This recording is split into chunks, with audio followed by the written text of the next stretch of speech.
Hey everyone, this is Frugal Panda here with a quick camping review of the Sohamo electric e-bike. This is the A3 folding 400 watt 48 volt 12 amp hour e-bike. So this is a folding bike. If you want to see me fold it in the full walk around, check out some of my older videos where I go into more in-depth review. And this is actually the very first review I'm doing of this bike where I actually take it on a road trip. And this was a little short road trip where I went, I stayed, camped one night. So a 2-day road trip. Got there, hung out in the city, got to my campsite, camped that night, and then, used the e-bike that night as well. So I want to take this bike because I always end up taking an electric XP or one of my full-size 20-inch folding fat tire e-bikes. But I said, nope, I'm taking the Sohamo e-bike. And this bike right here, what I like about it, so this camping trip I was testing, you see my video on the Nissan Ariya as well. I did a camping trip with an EV CUV where I'm at an RV. I'm actually plugged in at an RV site, which was actually really cool. I'll leave a link in the description for that wonderful tent you saw at the beginning. That tent was like dirt cheap, like $30, and it's awesome. Anyway, getting back to the bike. So I wanted to try this bike because the smaller CUVs like the Nissan Ariya don't have as much room as some of the other bike or other cars I have. Now, with that being said, I know I can fit the electric XP 3.0 long range in there and still be able to even sleep in there with that bike in the back. But I said, let me try one of the smaller bikes that I have. So I said, let's take the Sohamo A3 with me because it folds. And what I like about this bike, I'm going to be honest about this, is it is smaller. It's a 14-inch bike. So with that being said, I put it in there. I could have slept with it in there and ultimately ended up taking it out after I rode it and just chained it to the table. But it is a great road trip partner.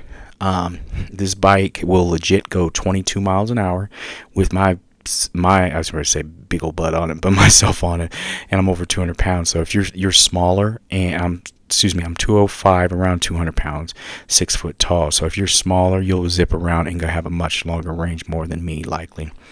So anyway, I had no problems riding this. It will do 22 miles an hour, no issues. It has front shocks on it, a super comfy springy seat that's wide enough, very large battery. I already said the specs on that. It has smaller tires. One thing I'd recommend for this bike or any e-bike, I learned my lesson when I took a road trip a few years ago to the Pacific Northwest. Make sure you got spare tubes for your e-bikes. I got out there, got a flat on a Sunday, was so bummed, and ultimately ended up leaving when my bike had a flat tire on one of my old electric XP 1.0, I believe it was. So get you just a couple of spare tubes for these e-bikes, whatever kind you have. It's just a word for the wise. Trust me, I've been there, done that. Anyway, this bike, now you saw in the picture that it has a little cushy seat in the back. I wouldn't recommend sitting on that. I would say that's more so like to tote around your cat, your groceries, a small dog, things like that. I honestly thought about just taking my cutter, my metal cutter, and cutting it off and just saving some weight. Oh, and by the way, they say this bike weighs around 70 pounds with the battery. I could see it. It's a little chunk. I'm not going to say it's not. It's like super lightweight. It's not. But if you do pull the battery out, it is much lighter. So anyway, this is me. This is the size I am. And look at me getting on it. So you can see me getting on it and riding it. I say any taller, unless you modify the handlebars, you'll have difficulty like pedaling with this bike.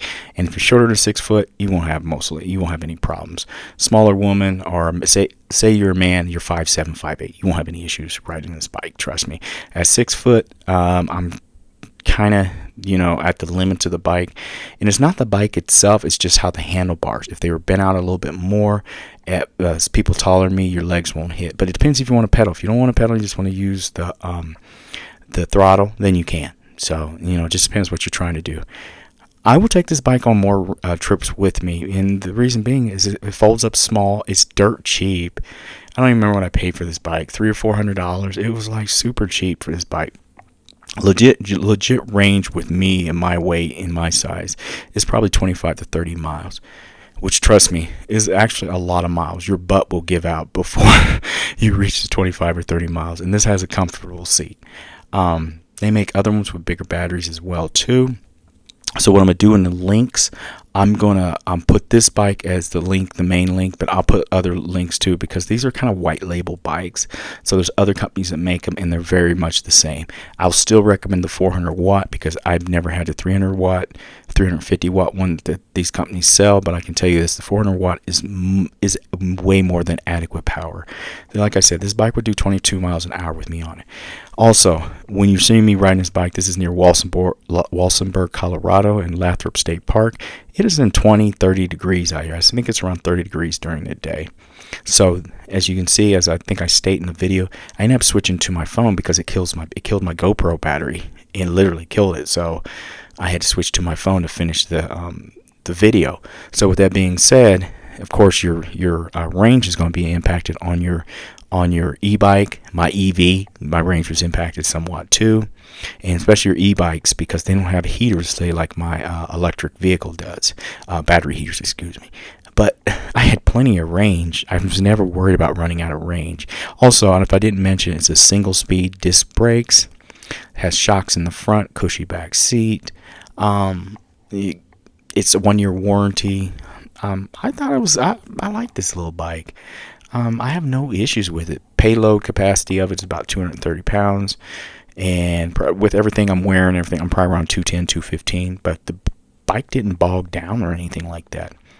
If you're smaller and you're worried about the weight on this, just take off the seat and the battery, which is so easy to do before transporting, and it will cut a lot of the weight when you go to lift it up in there. But once you get it in there or whatever, the folding of it actually folds really small. So I think it's a great little bike, especially for the price. So for the price, you're getting a great deal on a great little bike. It feels sturdy to me. It doesn't feel like it's going to snap in half and everything like that. And like I said, it does great with me on it. So if you're smaller, man, you're going to be ripping and zipping on this bike. Like I said, I'm going to leave links for the 400 watt versions of these bikes from both this company and other companies, because all these bikes are pretty similar. I will not leave links to the 350 watt version because I've never ridden them. So I'm going to leave the links for the 48 volt one, such as the one I'm riding, because I do know what the power of this e-bike's motor is, and it's plenty. And for the price, you know what it costs. My electric XP 3.0 costs a lot more. And don't get me wrong, I like my electric XP 3.0, but it's kind of great to take these little small cheap bikes, and especially if you're not for sure if you're going to really like e-bikes, you might want to start out with something fairly cheap and not like spend a bunch of money and figure out you don't like them. And I think it's useful. I thought it was a great bike. I had a great time riding this bike and checking out Lathrop State Park and going around the lakes and just riding. It was chilly, very chilly. That had nothing to do with the e-bike, but it was a good test to see how the range was, and I had plenty of range. Anyway, this is Frugal Panda. Thanks for watching. Amazon links will be in the description for this and the tent, and I hope this helps someone out there that's looking for an e-bike. Have a good day, everyone. Bye.